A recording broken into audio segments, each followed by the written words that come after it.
Delegations from Russia and Ukraine met in Turkey on Monday for the second round of direct peace talks in just over 2 weeks, although expectations were low for any significant progress on ending the 3-year war after a string of stunning attacks over the weekend. According to Associated Press, the Ukrainian delegation was led by Defense Minister Rustem Umerov, officials said. Vladimir Medinsky, an aide to Russian leader Vladimir Putin, headed the Kremlin team, Russian state media reported.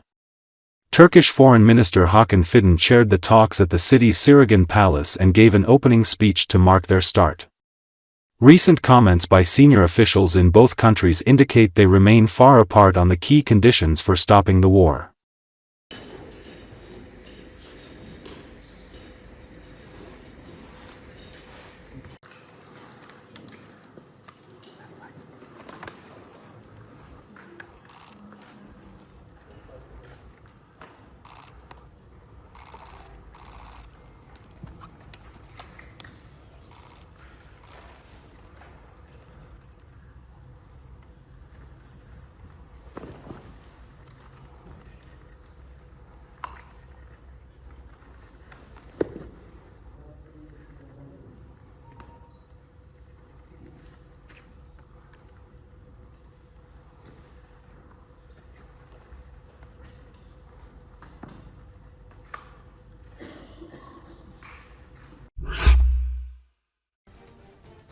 Discussions about Russia often raise the same question. After 3 years of war and colossal losses in Ukraine, is it really possible that Vladimir Putin will dare to attack the combined might of NATO?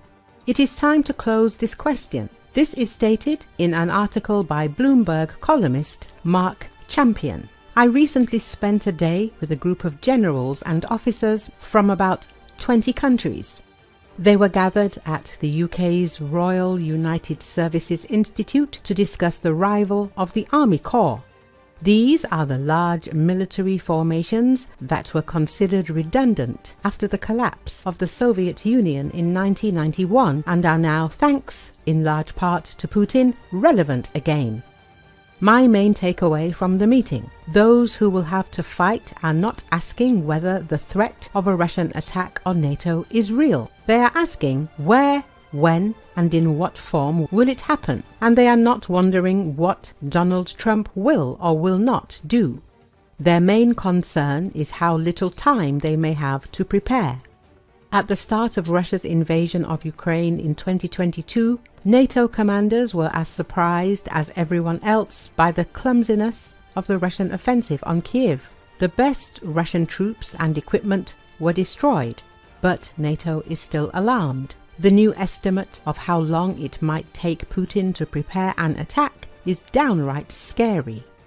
Danish intelligence estimates that Russia would need just 6 months to prepare a local attack, 2 years for a regional Baltic war, and 5 years for a wider European conflict. Putin's fighting force at the front is now twice as large as it was when he launched the invasion in 2022, and he continues to recruit new fighters.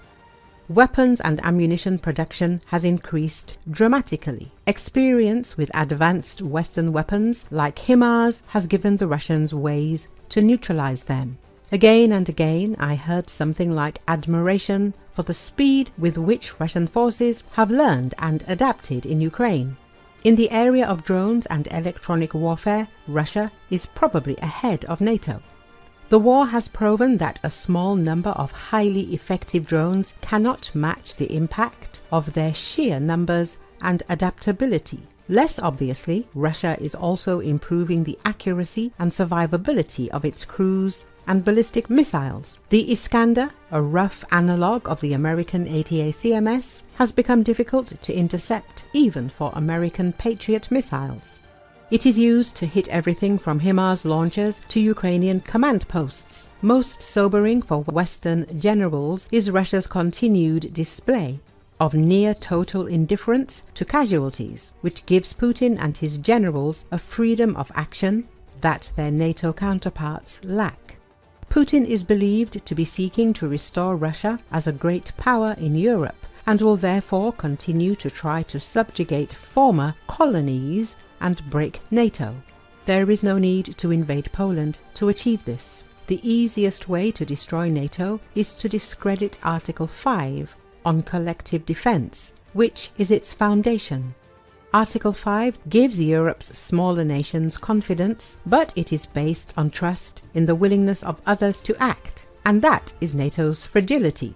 It would only take a dirty attack on Estonia, for example, to undermine that trust, and Putin could do that even now. European leaders deciding how to respond would have to consider the significant risks before agreeing, he said.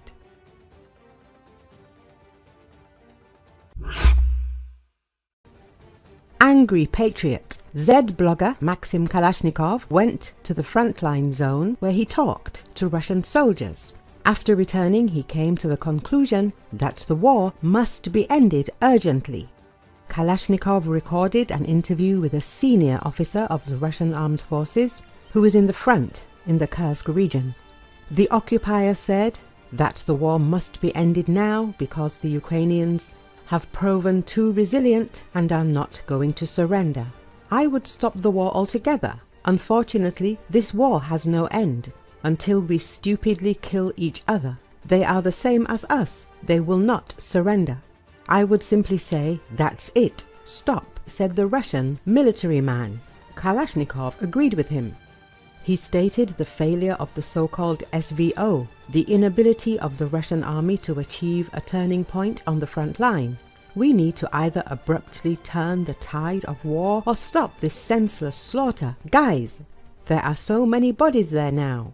A liberation campaign in this form is meaningless. Those whom we want to liberate will hate us. We have already made a mess of things. I am deeply convinced that the current system cannot provide such a blitzkrieg.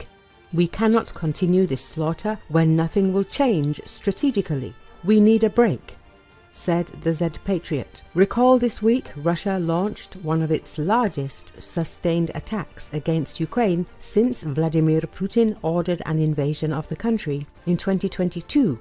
The offensive, consisting largely of missiles and drones, came as President Donald Trump threatened to wash his hands of the conflict. Recently, Trump has expressed annoyance with Putin's unwillingness to make a deal to end the war, accusing the Russian president of playing with fire.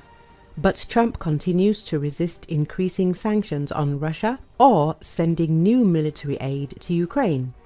European leaders who are more supportive of Ukraine have pushed for a ceasefire, but Russia has refused to agree to even a 30-day pause.